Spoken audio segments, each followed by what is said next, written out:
Ready start. अध्यक्ष महोदय, मैं आपको एक और बात बतलाना चाहती हूँ और वह यह है कि कृषि विभाग को योजना आयोग ने बहुत गलत रास्ते में बिठा दिया है। उन लोगों के पास लड़ने के लिए दम नहीं है और देश में खाद्यान्न का उत्पादन बढ़ाने के लिए जो योजनाएं चाहिए और उनके लिए जो धनराशि चाहिए वे उनको पूरी तरह संस्कृत नहीं करा पाते हैं। कृषि विभाग तो जमीन की तरह आधार होता है और उसी पर देश के लिए पर्याप्त अन्न पैदा करने का महान भार है। इसलिए यह बहुत आवश्यक है कि अधिक अन्न उपजाने के मार्ग में जो भी आवश्यक कदम यह विभाग उठाना चाहे उसमें किसी तरह की रुकावट न हो। बहुत सी हड़तालें हो सकती हैं, मजदूर काम से बरी हो सकते हैं, लेकिन किसी भी हालत में वे खाने से बरी नहीं हो सकते। अब हम देखते हैं कि मिलों और कारखानों में हड़तालें हो जाती हैं, छुट्टी हो जाती है तो आम काम के दिनों की अपेक्षा लोग उन दिनों में ज्यादा खाना खाते हैं, ज्यादा दावतें करते हैं। आज यह हमारे लिए यह सर्वाधिक महत्व का विषय है कि हमारा अन्न का उत्पादन उस गति से बढ़े ताकि हम अपनी खपत से अधिक उत्पादन कर उसका निर्यात कर सकें। सरकार तथा इस मंत्रालय के लिए यह समस्या एक बड़ा सिर दर्द पैदा कर रही है। हर एक विभाग में बड़े बड़े अधिकारी बैठे हैं और हजारों रुपए के बड़े बड़े वेतन ले रहे हैं, लेकिन मुझे दुख के साथ कहना पड़ता है कि उनका दिमाग कार्यालय की मिसिलों और कागजों में लगा रहता है।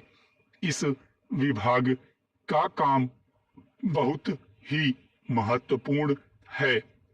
प्राकृतिक कोप के कारण जो समय समय पर हमारी फसलों को नुकसान होता है, इससे भी अपनी फसलों की रक्षा करने के लिए आवश्यक कदम उठाना इसके जिम्मे है।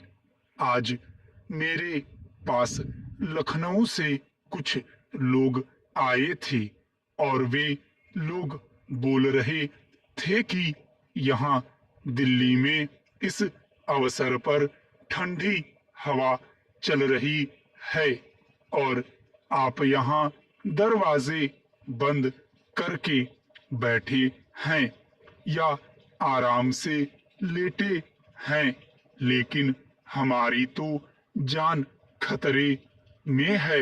वहाँ ओले गिर रहे हैं और हमारी गेहूं की फसल खतरे में है। अब यह इस विभाग का काम है कि चूंकि हवा में पानी ज्यादा होता है, इसलिए फसल के बचाव के लिए उस पर नियंत्रण किया जाए, जिससे फसल की हानि न हो। अध्यक्ष महोदय, जिस भावना से मैंने यह बिल पेश किया है, उसको विरोधी पक्ष के लगभग सभी सदस्यों ने एक मत से महसूस किया है कि देश में बेकारी की जो समस्या है वह एक भयंकर समस्या है और उसके कारण हमारे देश का विकास, चाहे वह सामाजिक हो, आर्थिक हो या सांस्कृतिक, रुका हुआ है। और ऐसी स्थिति में हम आगे बढ़ नहीं सकते हैं। इसी प्रकार से इस परिस्थिति का निर्माण हम पिछले 54 वर्षों से देख रहे हैं। मंत्री महोदय ने यहाँ पर अभी कहा कि राष्ट्रपति इस काम को नहीं कर सकते हैं क्योंकि वह उनके अधिकार के बाहर है।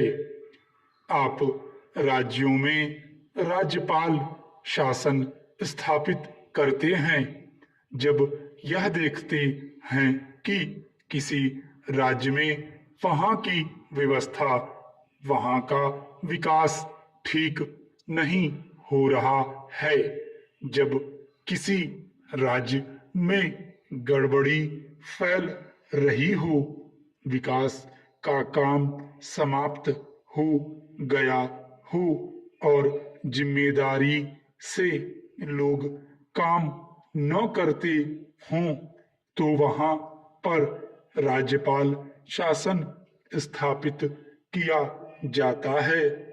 ऐसे बहुत से उदाहरण हमारे देश में मौजूद हैं।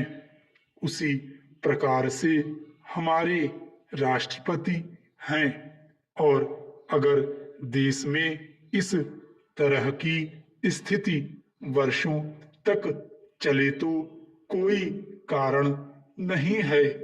आपात के रूप में राष्ट्रपति इस देश की सुरक्षा के लिए, इस देश की उन्नति के लिए जिम्मेदारी अपने हाथ में न ले सकें।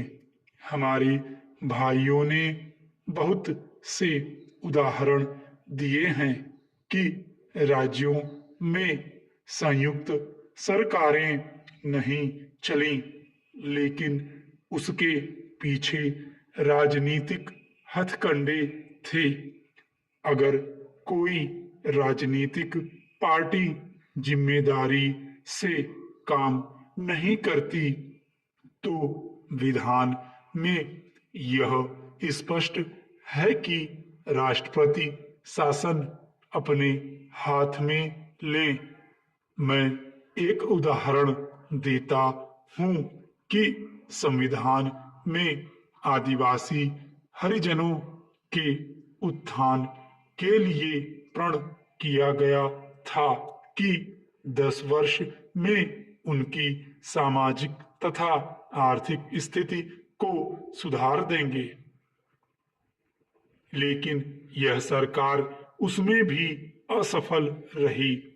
उसको एक बार 10 वर्ष के लिए बढ़ाया गया और दोबारा फिर 10 वर्ष के लिए बढ़ाया गया। इसी तरह से उसको बढ़ाते जा रहे हैं, लेकिन उनकी आर्थिक और सामाजिक उन्नति आप नहीं कर पाए हैं। इस काम में सरकार बिल्कुल असफल हुई है। पिछली बार सरकार पर अविश्वास का प्रस्ताव भी आया था और वह पास होने वाला था।